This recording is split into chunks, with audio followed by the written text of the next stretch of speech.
Lately I've been thinking about this life and how it brought me here. Staring at this man in the mirror, I see him often here. Wipe my tears, only if you knew what I was going through. Only if you walked it in my shoes. Certain things don't like to talk about, but I'll always remember. The chaos in my mind turned my heart out in November. I'm surrounded by too many doors, not sure which way I entered. But I'm rocking with my lovers, let you know that front and center. Found out my skin's tough as leather, I can storm through any weather. All right, welcome to the Message is Hope podcast, where the hope stands for hearing other people's experiences. My name is Adam M. My name is Mike, and today we have somebody on here that I'm really excited about. We've been doing this whole journey together, and we have about the same amount of clean time. So, Jessica, welcome to the show. Thank you for having me. Yeah, and I just want to say thank you for coming, because I think the most important, well, not the most important thing, but one of the things that I want to do is I want to be able to bring people on here that I feel are very respectable people who have overcome a lot of adversity. And I've heard your story, your story, and heard you share at meetings, and you overcame a lot. And so you're a miracle. So it's awesome to have you on. And yeah, I guess we just start from the beginning. Yeah, she has an amazing story. Yeah. I really appreciate y'all having me, so I'm excited too. So we usually start at the beginning, Mm-hmm. you know, your upbringing, where you grew up, how you grew up, stuff like that. So how was it for you growing up? Let's take it way back. So for me, I was born to two parents like who really were just like fucking around. Like they never intended to stay together. So it was a lot of like and they were both drug addicts.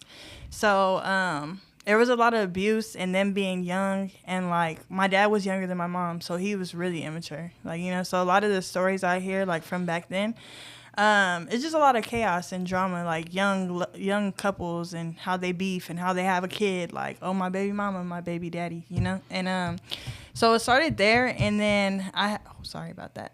And so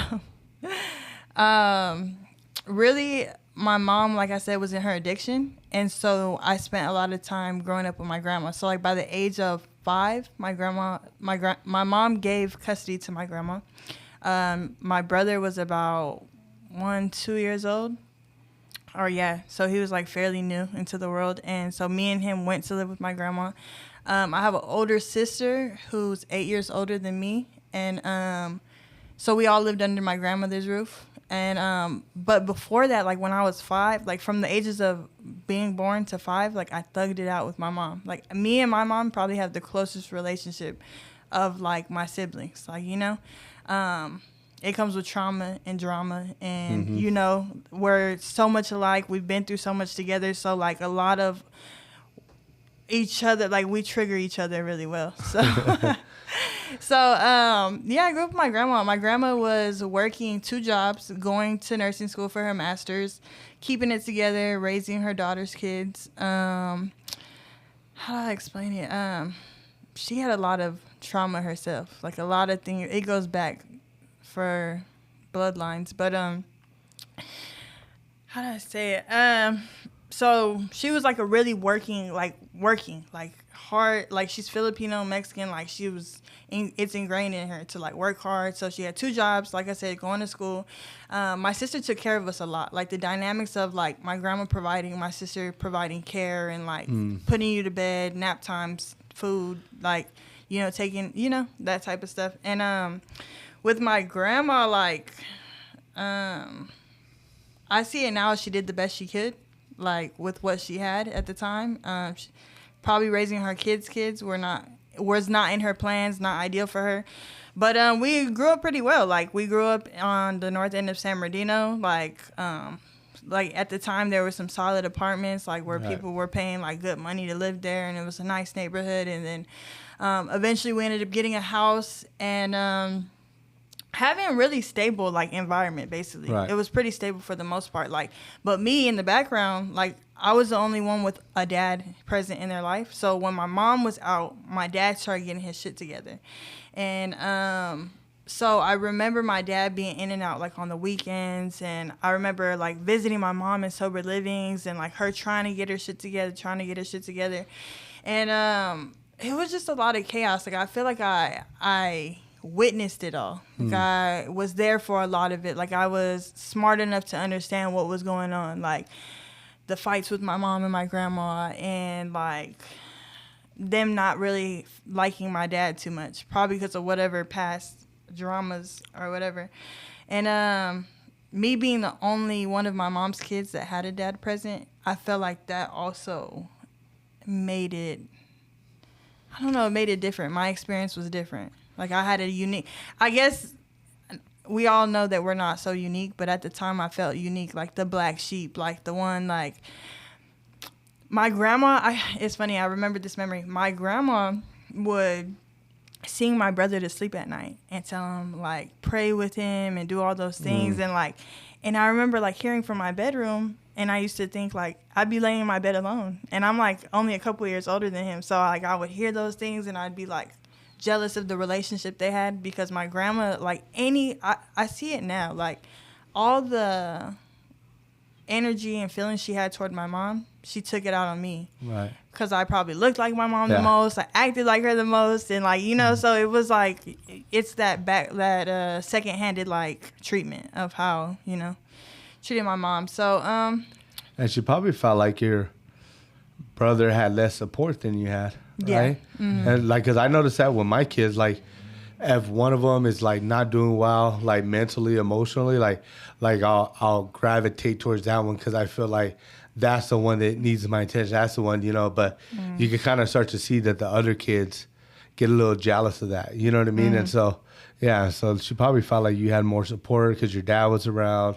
So it was just a little more difficult. And that's what I was told. Like, I used to hear from my family members, like, well, you know, you have a dad and you get to go there on weekends. But it's funny because on the other hand, where my dad, like, he had his fiance and he had her kids, and like they had their own family dynamics going on. So I was always in between, like, couldn't fit in there and couldn't fit in here. Right. Like, you know what I'm saying? Like, couldn't get my dad's attention over here and couldn't get any attention over there. So growing up, I was always like wanting attention and wanting to do these things. Like, I remember, like, I used to be sick all the time, you know, air quote, like, sick, like calling home, and like I did it until I started getting in trouble for it. Like, you're not sick. Like, you stop calling home. Like, I got to be at work. Like, that type of stuff, because it was just like, I see now those behaviors were like wanting attention and wanting somebody to care, and, like, you know what I'm saying? Like, feeling abandoned by my mom and not feeling so, like, comforted and loved by my dad. Like, it was always hard. Like,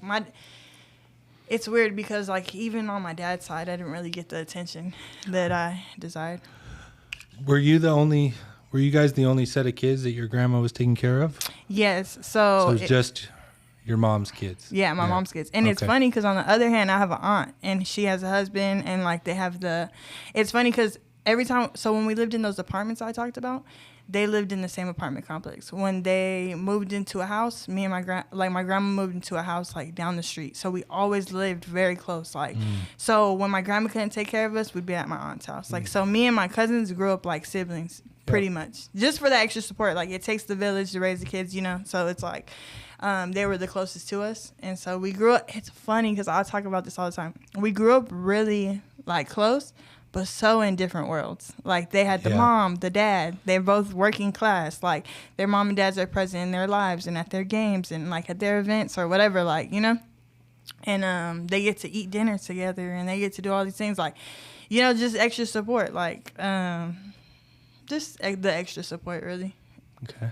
So when did you start misbehaving and, like, kind of going down the wrong path?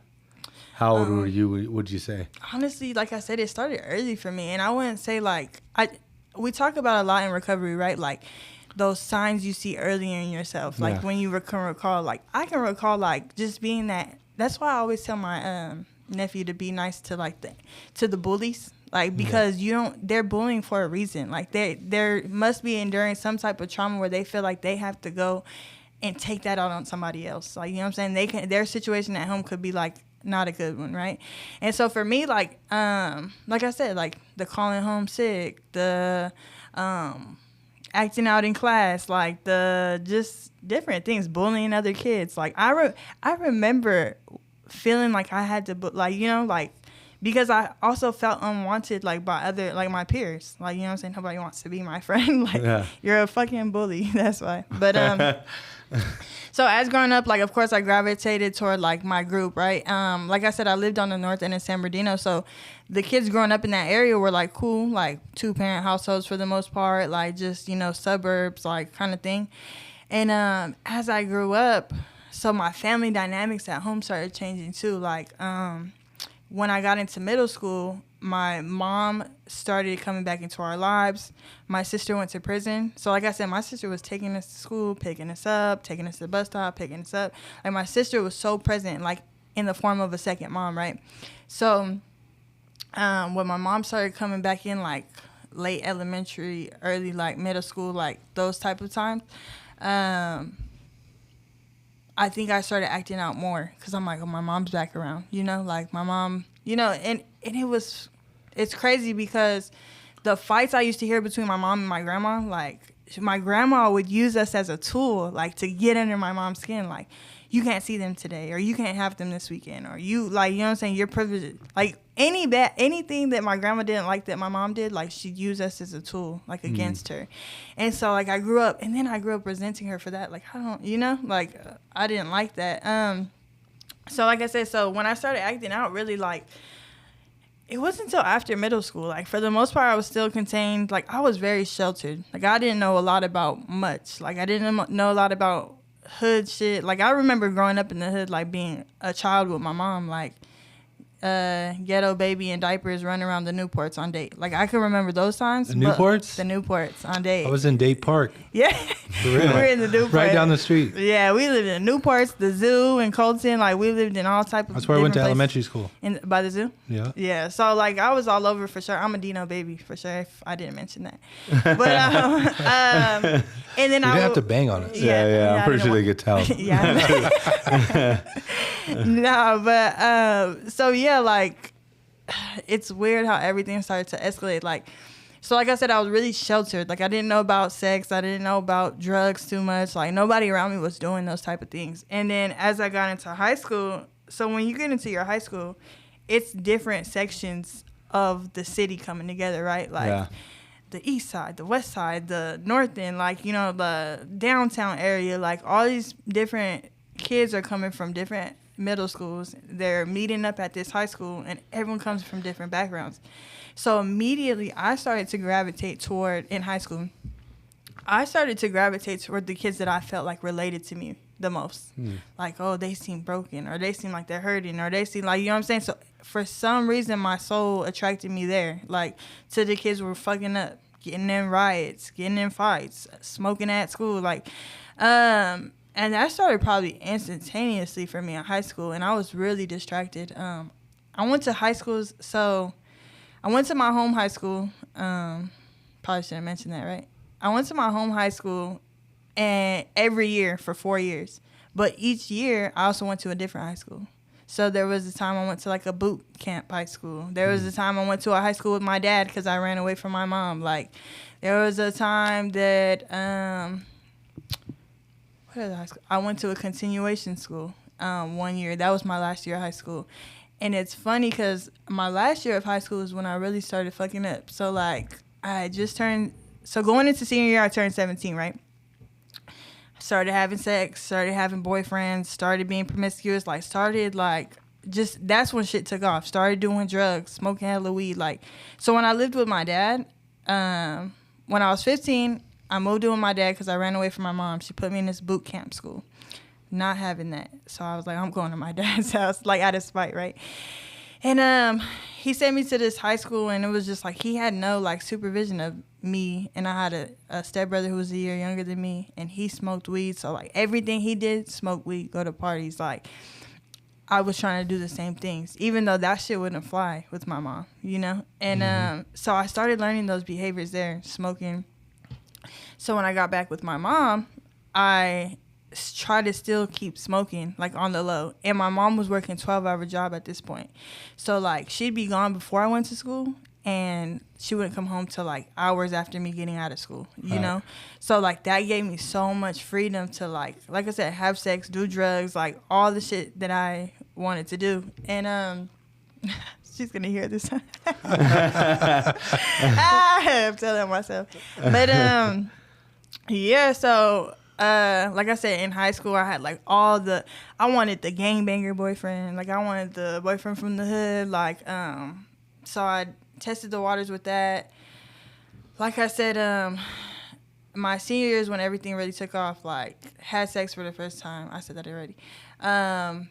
Got, how do I explain it? Like started meeting a crowd, like right, like started finding my crowd, and it was like the crowd of like lost boys, like the ones that are getting suspended, expelled, sent off to continuation schools, and that was my gang, like that was my group, and I felt like I related to the most. They had like the most fucked up homes, like their backgrounds, their stories, like, and I felt like I fit right in, right? Like I felt like the sister of the brothers. And it's funny because you see, we always joke about that too. Like I'm always with you guys, the boys, and I'm like the only girl. And I've always been that way, like since I was younger. And I love women now though, not like that, but like I feel like I'm love growing. Women now. Yeah, I'm able to love women. I'm growing that bond as I'm fixing myself. But yeah, so. How do I explain it? So when I went to continuation school, it was even worse. Like, so continuation school started at like 12 o'clock. I would be gone like on the east. What is that? The east side? Like east side of San Bernardino, running around by the Waterman Swamp Meet. Like you know what I'm Sierra. saying? Yeah, by Sierra. Yeah. So like I was like. It was like I started gaining this freedom. Like I could do whatever I want. Like, and so at this time I'm building traction. Like I'm not listening. Nobody could tell me shit. Like I'm doing what I want to do. I'm doing more drugs. I think at the time I was on downers. A lot of lean, a lot of Xans. Like, you know what I'm saying? Like, so it just took off from there. And that's why I mentioned living with my dad. So when I was 15, my dad got back on drugs. He fell back into his addiction. So him and my stepmom, they had went through a thing. They both got back on drugs. It was so weird because they had that, like I said, like my whole life I grew up watching the white picket fence from them. Like they had the cars, they went on the vacations, they had the house, all the shit. And it was so funny. It's a weird story. I don't know if I've ever told you. My stepmom ended up getting with her uncle, somebody that was like her uncle, like her mom's half brother or whatever, bringing him into our house, having an affair with him, breaking it off with my dad. They both got back on drugs. She went to jail for some like strong arm robbery shit. My dad's going down the rabbit hole in his addiction. She ended up cleaning herself up, getting it back together, getting the kids back because they got taken away. So my siblings all got taken away. So while this is happening in their life, like I'm still living over there. But then it got to the point where like there was such like a, right before the kids got taken, me and my stepmom butted heads pretty good, and I ended up going back with my mom, and because my dad didn't have a stable place to live, so I go back with my mom. Like I said, this shit is taking off. I'm angry and I'm resentful from what my dad has just done. Like he got back on drugs. Like I felt like I'm too old. Like I'm too old for the shit to fall apart now. Like right. You know what I'm saying? Like you're not supposed to fall apart when I'm older, you know? And from that moment, that's when I started gaining those like things where like those abandonment and like trying to hold on so tight to my dad. Like wanting him in my life, wanting him not to slip, like, you know, trying to encourage him like he can get back on his shit. And like I feel like that's where the relationship with men too, like I had always had terrible relationships with men and boys and dating and all that stuff because of that like traumatic thing that I went through with my dad. I never really fell in love from him in the first place, like, you know? And so with my mom, I'm out of high school. I actually graduated. I graduated from continuation. She put the fire under my ass. Like, I graduated in the summer. Like I said, still hanging out with the same people, still doing a lot of drugs. It's getting worse by the time. And when I graduated, so my sister, like I said, she was in it, like, once she got to the point where, like, she went to prison and all that stuff, she started, like, living on her own, living with boyfriends. She ended up having a baby. And I remember, like, when I graduated, like, she started coming back into my life, like, trying to, like, slowly, like show me a way, like, trying to relate on, like, a growner level. Because now I'm at the age of 18. Now, like, you know, she How old are you now, Jessica? I'm 27. 27. Yeah. So at this time, I'm at the age of 18. She's trying to show me, man, and I wish I knew then what I knew now. But she's trying to show me. I think we all had those moments, though. Yeah. Right? I think there was always somebody who like came to us like, hey, you're going down the wrong path. You know what I'm saying? But we're just hard-headed, bro. You know what I'm saying? Like, yeah, you don't know what you're talking about. Like, finish school for what? Like, I'm going to be a gang member and a drug dealer. Like, what do I need to go to school Right. for That's that? the plan. That's the plan, yeah. And it's a great plan. I remember hearing that you don't belong here. Oh, This yeah. isn't for you. Like, you shouldn't be here. Yeah. You know what I mean? I'm like, what are you talking about? I love it here. Right. You know? You know what would trip me out, bro? Like, because I always felt like, I think I shared it on the podcast, but I always felt like God gave me this life, right? Like, I had no other choice but to live the way that I was living. So, Yeah. like, I would end up in, like, a room full of gang members, right? Like, all up-and-coming gang members who are pretty big people now, right? And I would talk to people, and I would, like, it would blow my mind, bro, when they would tell me, oh, nah, I chose this life. Like, I got a dad at home. I got a mom. I'm like, why the fuck are you here then, bro? Like I could not comprehend that, bro. You know, because for me, I literally felt like there's no other option than to go down this path, bro. So we're just gonna like be Right. the best at it as possible, which I wasn't that good at it anyways, but you know. Right. Yeah, when you're young growing up, though, it's attractive. Of course. You know, all the girls, all the drugs, all the cars, all And you- that stuff. You It's also attractive. feel like you know it all. Like I see teenagers yeah. nowadays, and I'm like, man, you think you know You it don't all know now? nothing. You don't know shit. And I was that. I was definitely that. And do you think for you? I have a question. Like, was it because what you were seeing growing up, right? Like you were seeing like your family members, and they Yes. were involved.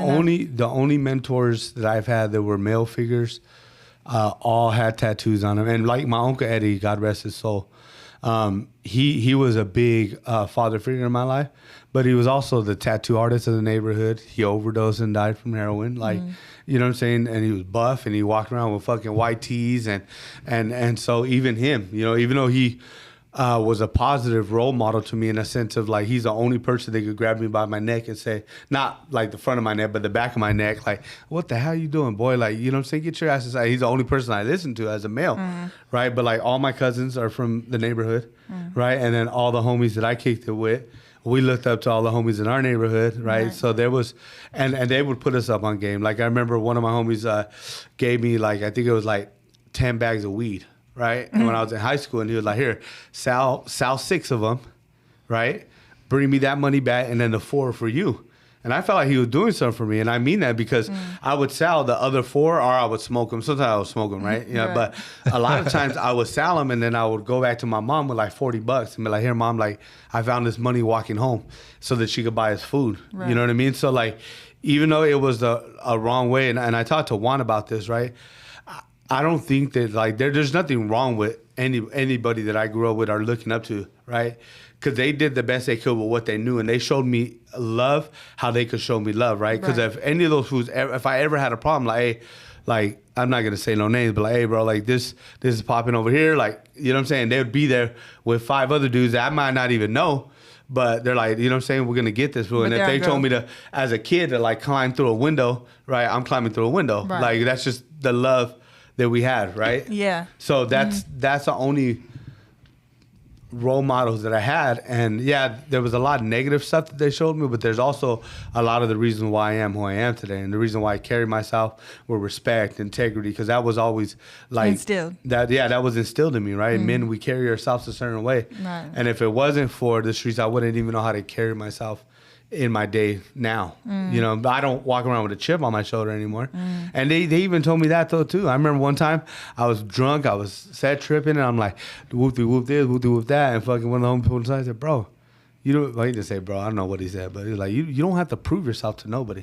Right. Like you're gonna mess around and get everybody killed here. Like, calm down. You know what I'm saying? He checked me. You know what I'm saying? And I Yeah. calmed down because he would have beat my ass. But It's a good thing you don't still walk around with a machete. Huh? no, Yeah. no Wait, machetes, good bro. thing for me, especially. For me, I probably would have got it first. And I was kidding. No, but what you said, you made 2 points and like about like like what you chose, right? Like I feel like even the things that I chose, like they made me so much of who I am now, like so much. Like even though like nobody in my family really went through the paths and like the experiences that I've went through, like I'm still a part of our family, like, you know, vital member, but it's just like, they will never know the things that I had to walk through, the decisions I made, the mistakes I made, like the danger I put myself through, like, but it's made me so much of who I am. So like the thing that I see now. And the second point you made was like your Uncle Eddie, right? Like how he was the only person you would listen to. Mm-hmm. That was my sister. Like that was like literally my sister. She was like, and I was told, after she passed away, because we'll get to that, but my sister did pass away in 2017. So when my sister passed away, I remember my aunt telling me like, trying to like encourage me and bring hope, like, but saying like, your sister was the only person you would listen to. And I thought about that, like, that is so true. Like everything other people say, anybody that loves me, my mom, my grandma, like that'll fall on deaf ears. But when it came from my sister, even sometimes like, the shit she would say would fall on deaf ears because, like I said, that teenager phase, like she died when I was 19. So, like, being in that teenager phase and, like, her trying to put me on game and teach me life lessons, like, there was a lot of shit, like, I think about now. I'm like, damn, I should have fucking listened to that back then. Like, you know what I'm saying? I would have been much smarter. I would have been much better off. But, like, man, when you're a teenager, you just think like I said, you just think you know everything. Like, and I wish I didn't have that, like, hard-headed stubbornness about me at the time. Yeah. So Jessica, your sister comes back around. Mm-hmm. Yeah, she had She got out of prison or what? So she had been out of prison, but when she got out of prison, she like started her own life, started her own family, had a baby. Like, so was she doing good? She was doing well. Like she was doing decent, and she had a baby, and she ended up like so when she had her baby, she moved to LA. It's funny because like a lot of the things I could look back on, I feel like people abandoned me, right? Like, but my sister, I can never feel that from her. Like, I never felt like she left me. I never felt like she abandoned me. Never felt like she didn't want me. Like, even when there was times that we were at differences and we didn't talk, like, never felt that from her, you know? Like, I always knew she loved me. And that was one of the persons I was sure in my life loved me. Like, I wasn't sure about anybody else, but my sister, like, I never questioned that love. And so she was living in LA, like, going to school, getting her shit back together. She was in, like, this postpartum depression from having her baby. She was in, like, not an ideal relationship. Like, the relationship wasn't that healthy, you could say. So she ended up coming home. So she had been gone for so long, doing her own thing, and I was cool with that. Like, you know what I'm saying? We love each other from a distance, you know? I always felt like she would be here. And so when she came back around, like, she started trying to, like, meddle in my life. And I was just thinking, like, you do your own shit. Like, you got your own life. Like, you know what I'm saying? That hard-headed teenager, like, worry about your kid, not me. Like, I'm fine. Like, you know what I'm saying? Like, but she tried to come back around, and I remember her picking me up one time. I was staying with a family member in Redlands because I needed to get out the way. I was always in the streets. It was always hot for me. People looking for me. Like you were saying, like, I was still, like, from the plugs. Like, I was already stealing, kicking in doors, robbing houses with the homies. Like, there was a lot of shit I was doing in the meantime. And, like, when I was in Redlands with the family member, like I said, she had came to me. And she knew, like, she heard my name in the streets. Like, my family was well connected. They knew a lot of people. So, like, my name would buzz, and my older cousins and my sister would hear about it, and they'd be like, my little cousin, my little sister, like, they wouldn't believe the shit they would be hearing about me, you know? So How old were you then? I was 18. Okay. So I remember her coming to me one night, and she smoked a blunt with me, and we were, like, chopping it up, and, like, she taught me how to roll my first blunt. And I remember when she taught me, she was like, I'm not smoking that with you. So just break me off half, and you could smoke that by yourself, and I'll smoke my half. Like, you know what I'm saying? But at this point, we're, like, smoking together. So, like, she pulled me aside, and I knew she was trying to have a deep heart to heart with me. And she was, like, telling me, like, I need you to, like, she started diagnosing me. She was like, you have depression, you have anxiety. I'm like, whoa. Like, at the time, back then, too, it wasn't really, like, 8-9 years ago, that wasn't really big or talked about back then. Right. Like, I thought that was like, you're trying to call me crazy. Like, I'm not crazy. Like, you know what I'm saying? You're crazy. Well, a little bit crazy. well, now I will take that. Like, you know what I'm saying? Back then, I'm still like, nah. But So at 18, were you weed and alcohol? And you know what? I wasn't much of an alcohol person back then. Okay. I was more of a like I said, a downer. Xanax, perks, lean, like, you know what I'm saying? Right, yeah. And high quantities too. And like I said, I was robbing, like, a lot of the money I was having, and I grew up that's one thing I missed out. My mom, she was getting her life together. Like, she lived in sober living. She started at the bottom. She had a bucket. She had us in a little, like, apartment and wasn't the ghetto, it wasn't the hood, but wasn't a good like area, you know. And she struggled. Like I remember there'd be times like in nights my mom would like buy me a cheeseburger from McDonald's with her last like dollar and then take a bite and then give me the rest. Like there was times we had like that, like, you know what I'm saying? Like where we didn't have food and we're just trying to make it to next payday, like paying bills and getting by, like, you know what I'm saying? Like I remember being embarrassed by my mom's bucket. Like she'd pull up to get me from school sometimes, no hubcaps on her car. And people would make fun of me, and I feel like that's where the stigma started too, is like why I felt like I needed to rob houses, because I needed to have my own money. Like I needed to have my nails done, I needed to keep up with the Joneses, like, you know what I'm saying? And everybody else around me was bummy too. Like, you know what I'm saying? We were all just doing the same bummy shit, like stealing and all that other shit. But so like I said, I was having this conversation with my sister, and she was like diagnosing me, and she was like, I really need you to like start to examine like where your feelings are coming from. Like why, how, what, like what made me feel this way, and why am I, and what can I do to fix it, and what, and like she started instilling like self-reflection and like, what's that, like an inventory? Self-awareness and like taking that inventory in myself. Like she started trying to instill that in me at 18, and like I'm not even gonna lie, like a piece of that I carried with me through my life. Like a piece that like self-awareness, like when I would get myself in these predicaments, I'd be like, why? Like, why am I doing this? Like, what is the purpose and what? And I would try to figure it out, but I never had enough knowledge to really figure it out. You know what I'm saying? Like, but she started like instilling that in me. And then like, so that was like in spring, and about, she was telling me like, oh, and after the summer, I'm moving to Vegas. I'm going to get my architecture degree. Like, she was already going to get her bachelor's, like, in architecture and all this stuff. And she was like, so I want you to, like, thug it with me this summer. Like, we're going to get jobs together. We're going to do this. We're going to do that. And we're going to move to Vegas in the fall. And I was like, all right, like, cool, let's do it. Like, I'm with whatever at this point because I'm hot. Like I said, I'm hot in the streets. My friends are, like, backstabbers. And it's just, you know, I'm not living right, you know? So anyway, we ended up doing all of that shit during the summer, and we got jobs at this fucking crazy ass place. Like it was like a crate washing place where they recycled crates from produce, and like they'd wash them and put them back on pallets and send them out.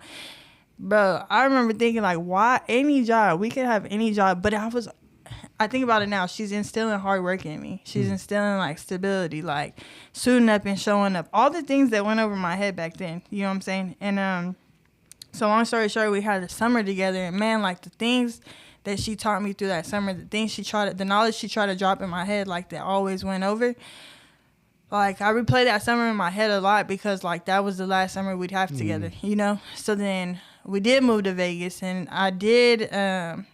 we ended up having a falling out, right? Like, I started getting mixed up in Vegas, like started meeting people.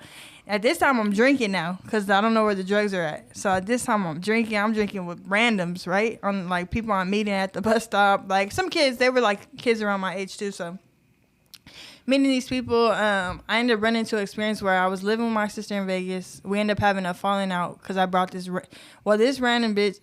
I'm sorry. Didn't mean to say that. This random girl, she ended up bringing me home on the bus at like 1 a.m. in Vegas. Didn't know how to get home. I'm sloppy drunk.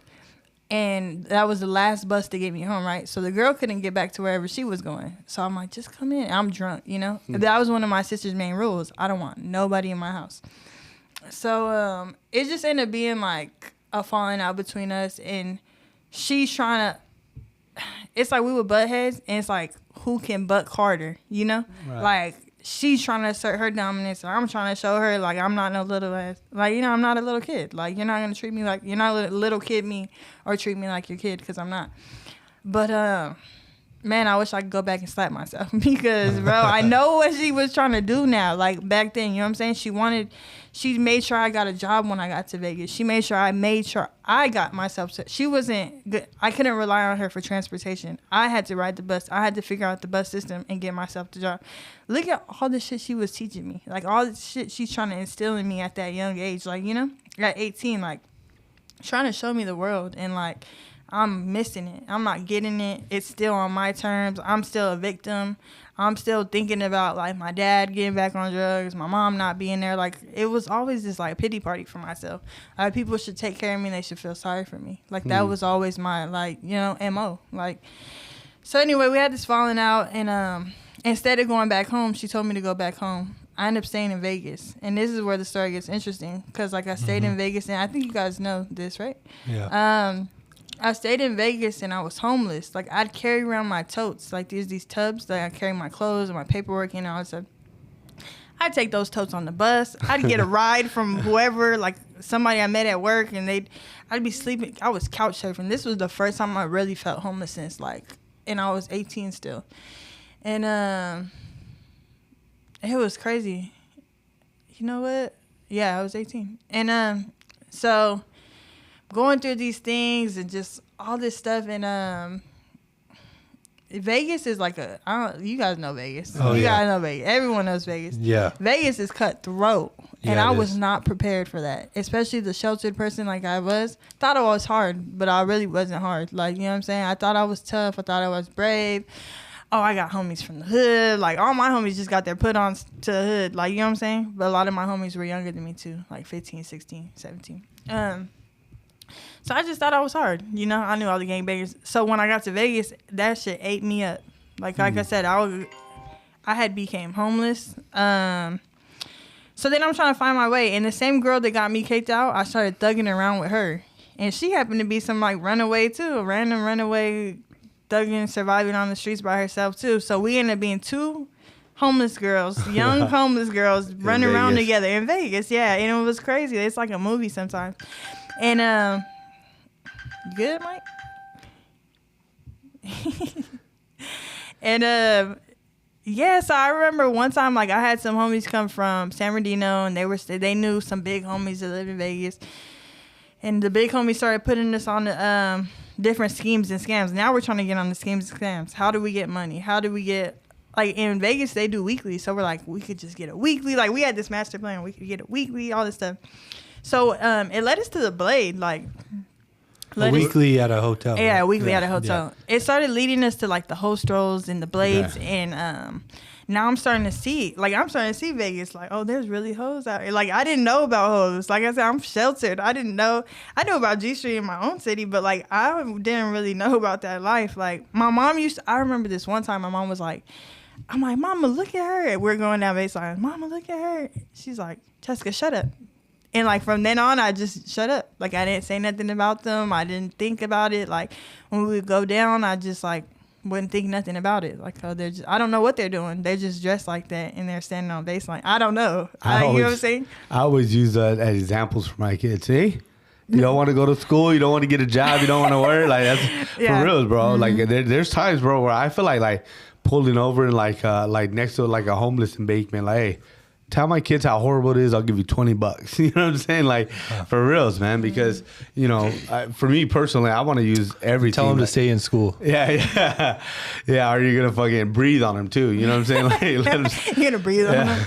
But, like, yeah, I try to use that as an example and tell my kids this is where people end up. You know what I mean? And obviously not everybody, right? There's a lot of human trafficking. There's all kinds of fucked up stuff that happen. But and, you know, you never feel like you'll end up there. You never feel like my life is going to go. And I'm sure a lot of people out there don't think that. Like, even homeless, like, you don't feel like your life is going to go. You're a kid. When you're a kid, 6 years old, you know, I'm going to grow up and I'm going to live in a tent. Like, I don't see that. It's like when you go to, so I spoke in, like, H&I panels at Job Corps, right? Yeah. And they're, like, 15, 16, 17-year-old kids. They're all knuckleheads, right? And you're, like, trying to talk to them and, like, explaining to them. Like, I even did that at a high school once, bro. Spoke at a high school, right?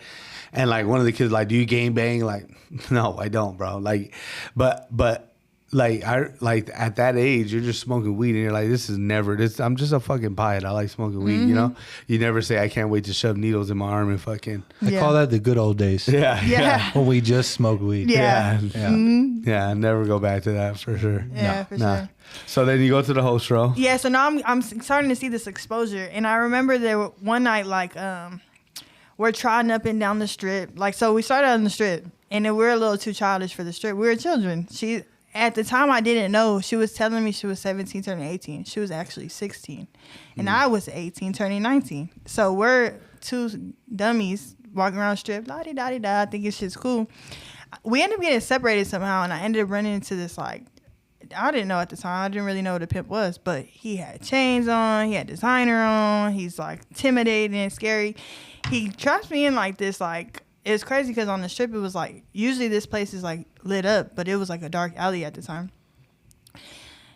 I bump into him going forward, and when I'm trying to back up from him, I have somebody I bumped into in the back, so they like kind of like trapped me. And I'm like, at this point, I'm like, ooh, this is scary, you know?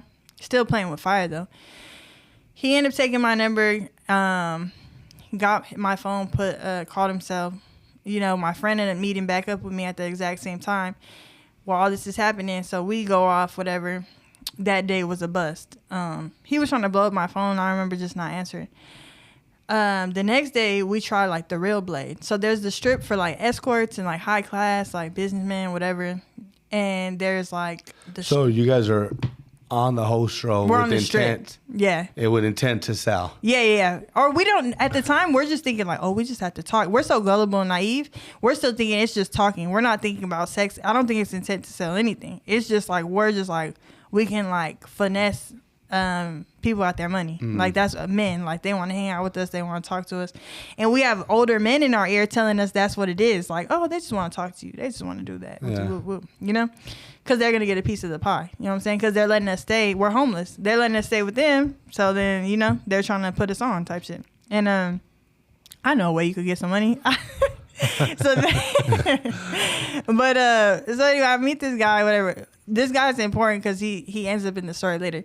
Anyway, that day was a bust because we're on the strip with like real escorts, and they're like looking at us like, get these little ass kids off the, like, you know what I'm saying, get these girls out of here.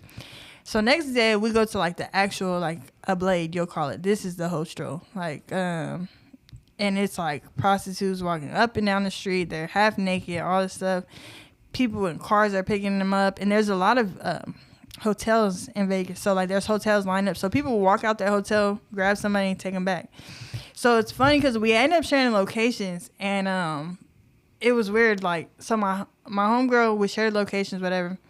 I had an experience. It was traumatizing for me. I went back. The guy gave me some money, did what I did or whatever, and came back, and I'm looking for her. I'm like, where's she at? Like, I'm ready to go. Like, I was already traumatized by that experience.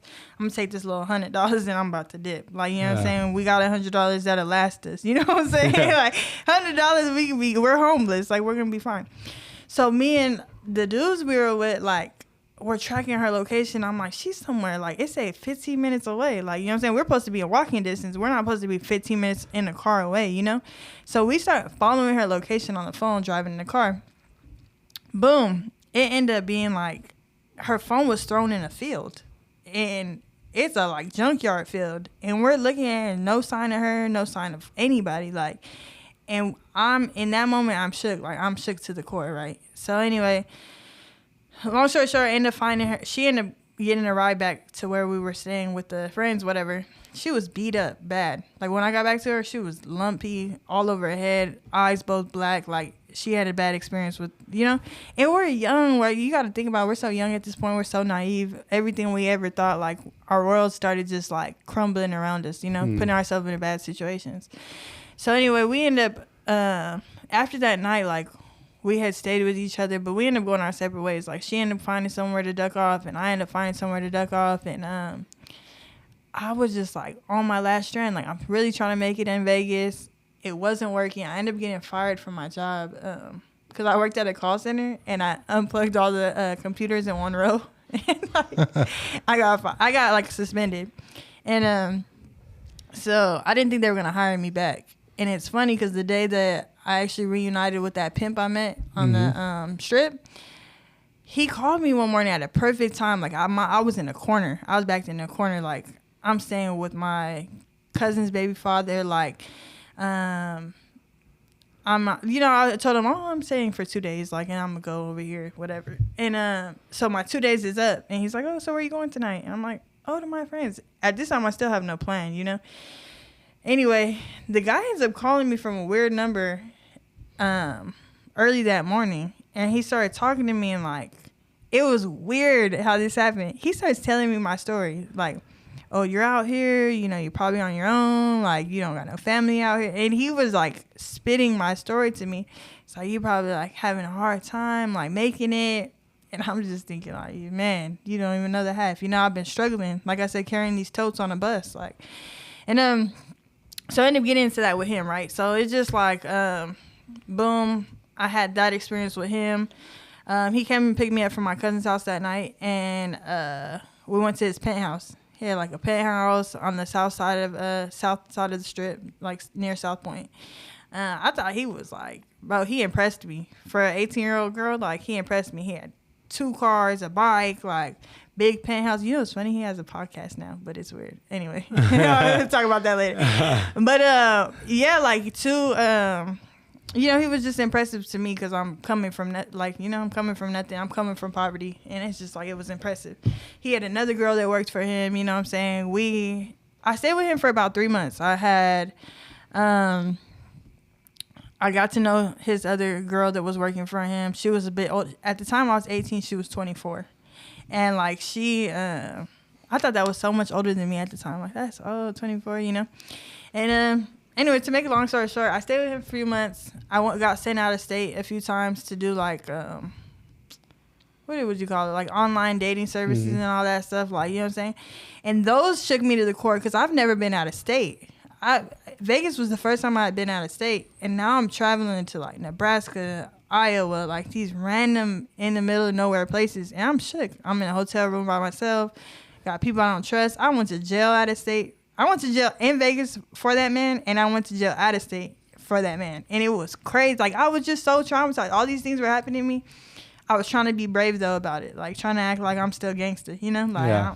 I'm good, like, you know what I'm saying? But being the shook little girl, like, really scared internally, like I want to go home to my mom now. Like, it was the point where I'm like, it's time to pack it up. Like, Vegas ain't working out, you know what I'm saying? So my family started catching on, too. Like, I'd post pictures, and it kind of looked weird, and they're like, where are you at? Like, what are you doing, you know? Like, You're not doing what you say you're doing. You know, you're not working at a call center. You're not living with your friend. Like, what's really going on, you know? So we got to a point where I had my experience with that, man, and I ended up going back home. Go back home to the same shit. Hanging with the homies. Getting put on the gang. Now I'm like 19. Like, you know, I'm going on 19 now. And now I'm getting put on the gang. Like, at 19. Like, that's so lame. But, yeah. And I'm a girl. And, but I'm just, what we do to fit in, you know? Like, I wanted to have that family. So I left all that, like, escort and prostitute shit back in Vegas, and I never talked about it, and I just like left it where it was. Like, I tried to put the homies on, like, oh, you guys can do this, but like, you know what I'm saying? But other than that, I kind of left it where it was at, and I just tried to forget about it for the most part. And got back, like I said, doing the same thing, drugs again. At this time, I'm like exploring with coke, like, you know what I'm saying? Like, hey, like, what's this about? Being with the homies again, in the hood, running around, kicking doors again, just same shit, like, you know what I'm saying? And, yeah, so around that time, now it's the holidays. Now it's January's approaching, and January was the month that my sister was killed. And, bro, my world fell apart. I think you guys know this. Like, my world shattered. It, like, who I thought I was, what I thought I knew, it just fell to pieces, and like addiction became very evident in my life. Like, that was the first thing I thought of, like, when I heard those words on the phone that my sister had died. Like, a blunt, I need a bottle. Like, I remember drinking a whole bottle of this $6 vodka, a gallon of $6 vodka with my cousins, drinking that shit to the dome and feeling nothing. And I chased a feeling from then on. Like, a lot of the months, like, when the funeral was happening, when arrangements were being made, I was not present. I was there physically. I wasn't present, though. I was loaded every time, out of my mind, high, drunk, like, you know? And now coke is a big thing in my life, like, you know? And I remember a time in my life where my sister had offered me some coke. Like, she's like, I'd rather you do it with me than with anybody else. And I remember thinking, like, our mom's a drug addict. Are you crazy? Like, you gonna fuck around with this shit? Like, you're insane. Like, so for me, it was like a big no-no. Like, you know what I'm saying? Like, we're not getting down like that. Like we said, like, I'd rather just smoke weed, and I was cool with that. But like, when my sister died, like, I did anything to feel close to her, and I felt like doing that would make me feel closer to her. Like, what was she trying? What was that feeling? She, you know, why? Like, why did she do it? Like, was her life painful? Because I know she had a way more painful upbringing than me. Like, you know what I'm saying? Like, there's a lot of her life like that I watched her go through and like watch it really be hard for her and watch her really struggle, and thinking that's why she was so invincible, because like she got through so many things. She went to prison, like she had all these things in her life that like all these adversities, and she just overcame, and she made it look graceful, and like she made it look flawed, like, you know, and she made herself look strong in the middle of it. And like I felt nothing like her. I remember her dying and thinking like, I'm so weak compared to her. Like I have no strength. Like, you know what I'm saying? And it was so crazy because I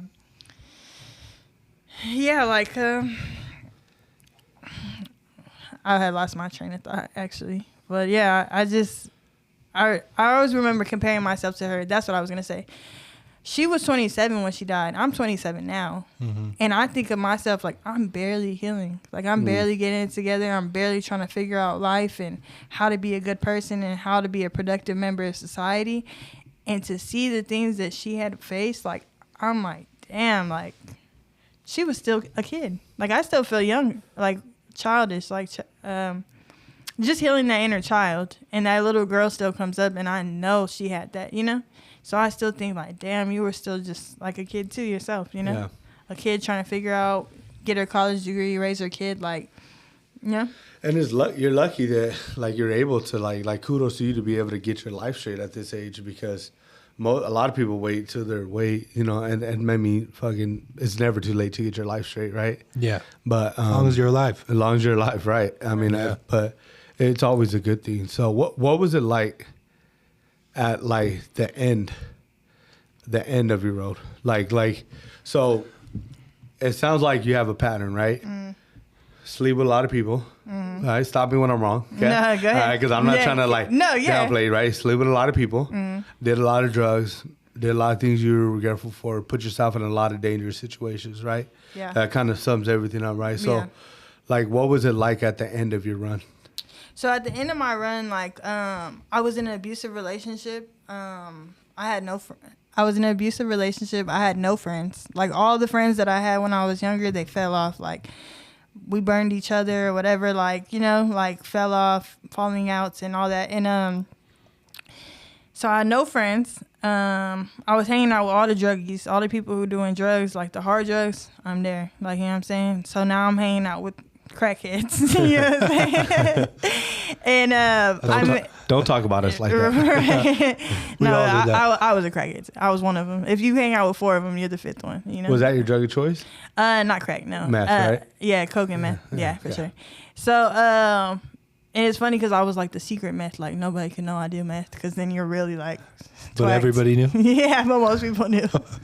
Yeah. So anyway, so at the end of my road, and then I met this abusive man. Like, I got back into the prostitution thing, but like the blade prostituting, and like it really, that lifestyle will make you harden. Like right now, like I'm more of an advocate and awareness for human trafficking, like because prostitutes are being human trafficked. Like it's not just like, oh, white men buy you from like some type of sex ring. Like, no, it's not like there's them glamorous ass like human trafficking things, but human trafficking is real evident in like the our minority community, like us minorities, like we people who grew up in poverty, like we're more susceptible to being trapped in that, like, you know what I'm saying? So that's exactly what I got trapped in.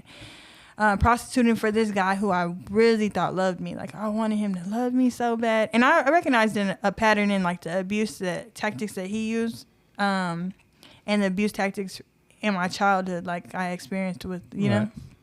And so it's crazy because like, so I was in this very abusive, physically, emotionally, mentally abusive relationship. I was making money for him. We were homeless, like as fuck, living in hotels, like making enough for drugs and to get rides and to like buy little busted ass whips here and there, like, you know what I'm saying? And he really changed my life because he beat me down to like less than a person. So at the end of my road, I didn't even know who I was. I'm surprised I knew my name, you know? Like that's how much he wanted me to forget about my family members, my life, who I was. Like he wanted me to do for him what he wanted me to do. Like, and that was it. And so I was addicted to drugs. And it's so crazy because I always say like, I wasn't living the lifestyle to get drugs. At first, that's what it was. Like, I was living that lifestyle so I can attain money to get the drugs. But it was more like toward the end, it's like I needed the drugs so that I can work, so I can be on the blade and I can, So if for people who don't know the word blade, it's the hostro, like, so I'll be out there working, like, the street where prostitutes walk. Yeah. G Street. G, Pomona, Fig, like all of them. And I've been everywhere. Like, I've been to Arizona and, like, you know what I'm saying? Like, there's been times, like, I don't know. I wish I could have more time to describe, like, the abuse that I encountered with this man. Because, like, that's really what drove me to the edge. And I remember my last day, like, really on the streets, on the blade. I had been shot at. I had been damn near physically assaulted. Like, somebody was trying to rape me, like a drunk Mexican. And he ended up putting the car in drive and driving into a trash can. So he made himself scared. And I was able to hop out. Then I got robbed all in the same night, and the person who tried to rob me tried to run me over. It was like all this happened within like 2 hours, like 3 incidents where like my life was in imminent danger. And by that time, I'm so numb to this shit, which was sick. Like, I was so numb. There's nothing more that could break me, more than that man, more than this lifestyle, more than the drugs. Like, I had been broken. Like, I was already, like, I didn't feel like I had much to give, like, much to provide to the world. Like, I didn't see a future for myself. Like, I didn't see the things that I'm doing now, I couldn't even fathom. Like, you know what I'm saying? I couldn't fathom being clean.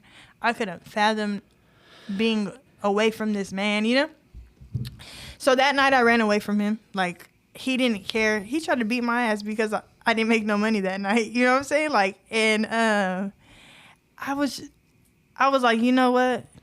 Like, we had our ups and downs, but I got to go. Like, I got to go. I got to get away from you because my life is in danger when I'm with you. I got into this program. It's a human trafficking organization, and they specialize in, like, girls who are being human trafficked, and they're trying to come out of the life. And I was so blessed to have found them. Do you go to say the name and put a number out there just in case anybody hears this podcast? Yeah. And if done with that? Yeah, if they want to, right? Yeah. Yeah, I think that would be good. Even if they can't help them, maybe they can find like some kind of resource for them, because I think it's important that we have some kind of resource for somebody that's hearing this story and relates to your message. Yeah, for sure. Let me pull that up. But I know we're on limited time now, so I'm going to talk as I do that.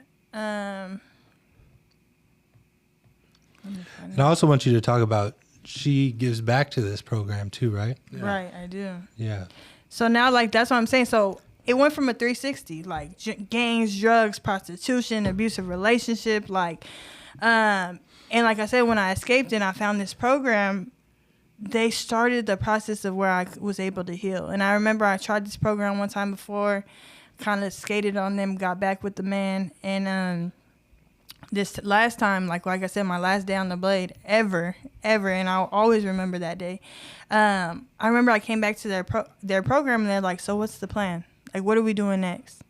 And I said, send me out of state. I'm a geographical addict. I really think that the geographical changes are going to change my situation. Yeah. Like, if I move somewhere far, I won't use drugs. I won't, you know what I'm saying? And so I ended up moving to Florida, and that's where the healing really began for me. Like, so the contact information with the Family Assistance Program is, their number is going to be 760-843-0701.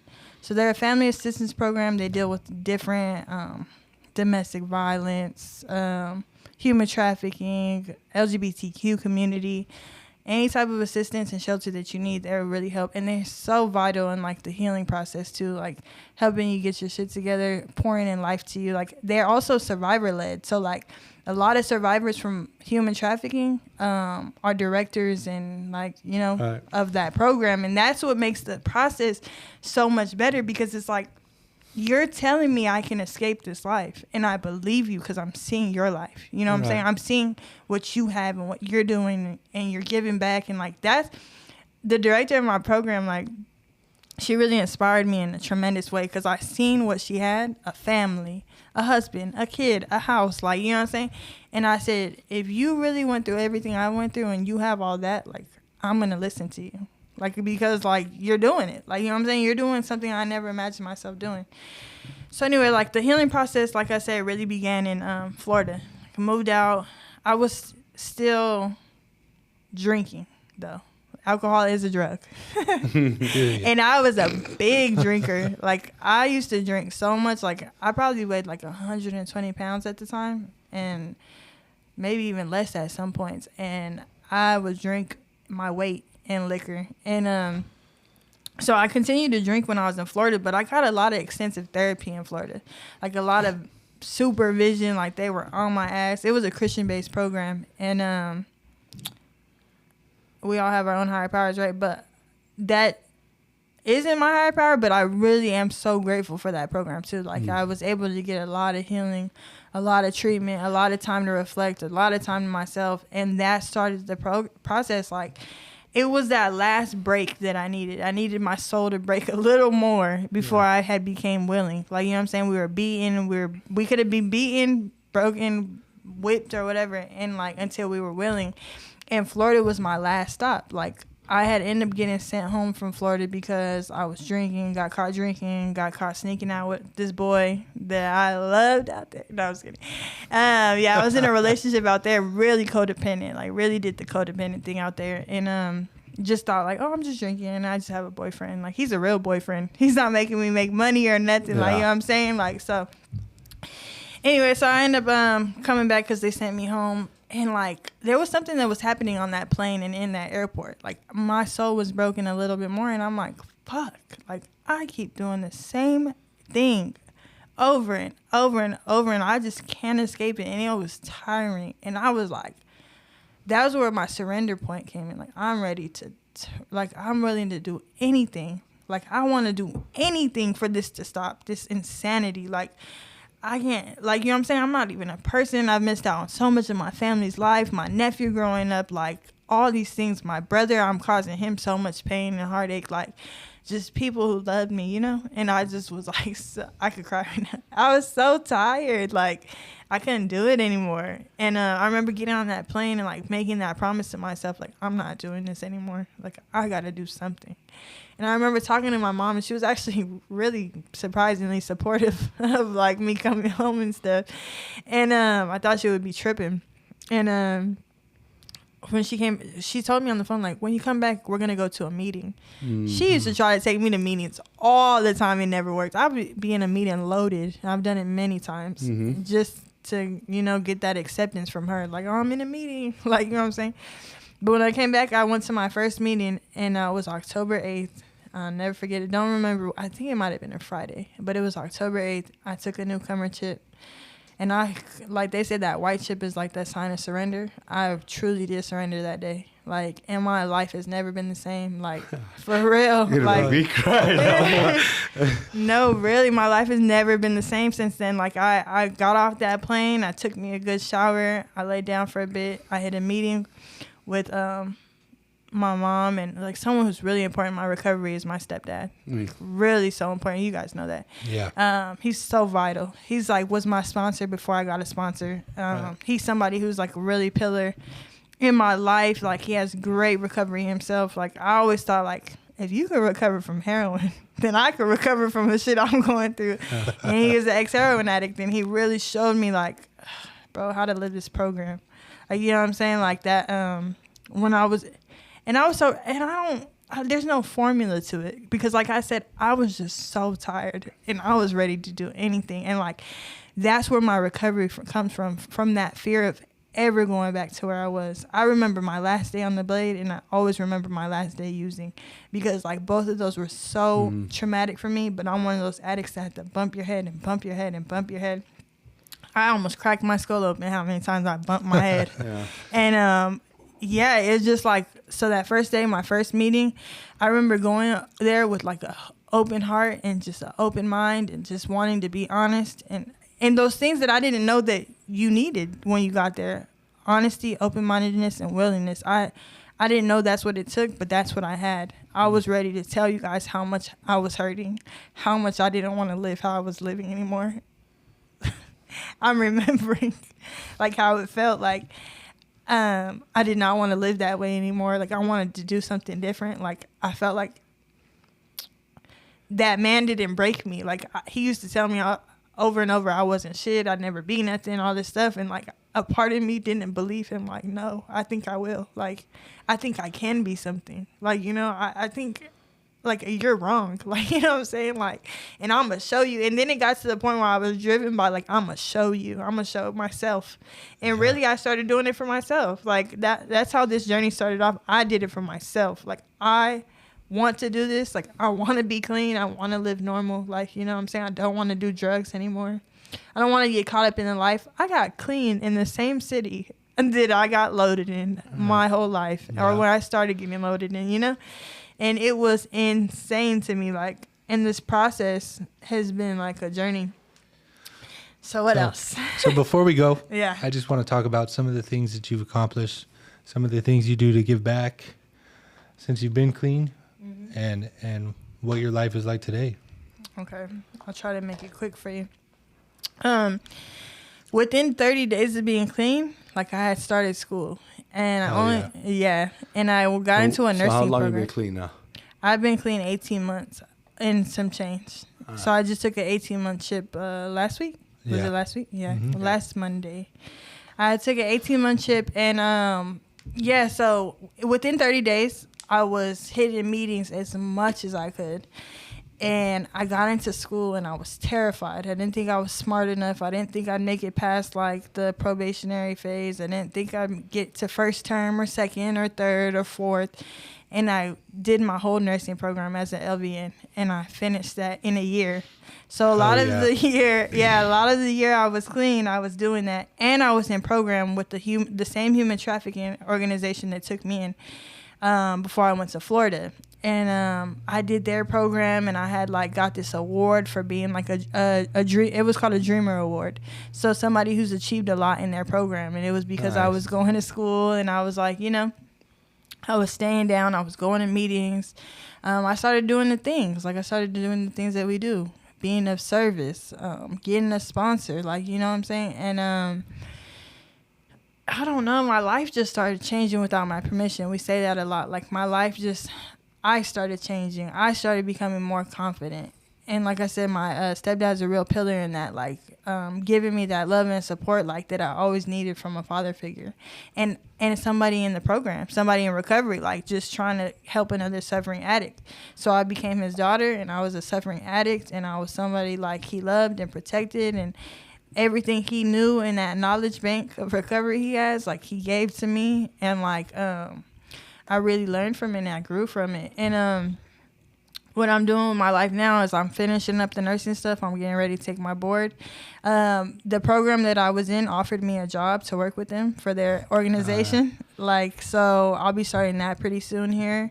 And I'm just another addict in recovery. I'm just trying to help a suffering addict, with my experience, my strength, my hope, like whatever I can give. I'm still not the almighty spiritual person that I'd like to be, and I do have a lot of defects that I need to work on. And as you know, I do need to work steps. And it's all coming though. Like I'm staying clean though for the most part, and I'm like, man, the person that I am today, I wish the person that I was, like, how can I say this? Who I am today, I wish I could talk to that person that I was and tell her, like, to have a little more hope and a little more faith and to hold on a little bit harder. Like, you know what I'm saying? To believe in herself a little bit more, like, not to give up, like, because who I am today, like, it's so special to me. Like, I love the person I am when I look in the mirror. Like, I'm not ashamed. Like, I'm really honest with myself and people around me. Like, I love hard. Like, I love myself today, like, and I never experienced what loving myself was. I was the most insecure child, teenager, young adult, like, and who I am today, like, I'm so in love with her. Like, she's come so far. She's come so far, like, faced a lot of adversity, like, you know, did a lot of healing, did a lot of like crying on her own, and you know what I'm saying, just like putting myself back together. I have a whip today. I have a car. You know what I'm saying? I pay I have a vehicle, not a whip. I have a vehicle. I pay my bills. You know what I'm saying? I just got to move back in with my parents, and that came from trust. Like my parents. And we're still working on the trust. But I did a lot of emotional damage to them and stuff I know. Like, you know what I'm saying? I know I caused them a lot of traumas and a lot of things, like, especially my mom. My dad was just telling me on the way over here, he was like, nobody else had to call the hospitals. Like, nobody else was there when me and your mom were calling the jails. Like, you know what I'm saying? Nobody was out there while I was riding around like a crazy person with years clean, trying to get a gun to go find you. Like, you know what I'm saying? Nobody was there. Like, and those were the moments that I put them through where they were having to call those hospitals and those jails. So it's like, to be who I am today, I'm still working on that. But like, they let me move in with them recently. Like, we got a place together and I finally feel like home and stability. I've gotten out of that program. Like, that program was such a blessing to my life. Like, they kept me there and let me grow and cultivate myself. And now, like, you know, I'm just working on the next step. Like, I'm working on the next version of myself, the next chapter. Like, I overcame so much in this year and a half of being clean. And, like, I heard somebody say it in a meeting yesterday, like, I want to see what year 2 has for me, you know? Oh, yeah. Yeah. Yeah. For sure. Well, thank you, Jessica, for coming on. Very good story. A lot of hope there. A lot of hope, and I think, you know, it goes without saying, you are loved, you are cared about, and that same man who has poured recovery into you is the same man who poured into recovery into me when I got clean, you know what I'm saying? So, and that's a beautiful thing about finding people that love and care about you, a support group, right? Yeah. So thank you for coming on. I am going to put the information that you gave on here in the description and some more resources for anybody that has went through that, is going through that. But thank you, Jessica. Appreciate you coming on. Thank you for having me. And I just want to say I love you so much, Adam. Like, you're a big pillar in my recovery. Like, your experience, your strength, your hope for me. Like, it always makes me cry. I hear you sharing a meeting and I want to cry. And for you, Mike, like, you already know we've been on this journey together. We've taken chips together, cakes together. And, like, I wouldn't, like, be here. Like, you know, I would be here. I might. I don't know. But you make me stay. Like, you know what I'm saying? And I love you guys so much, both of you. Love you too, Jess. All right, and for our listeners out there, like, comment, share, subscribe, send this to somebody who might need to hear this. And more importantly, man, come back next week and hear us.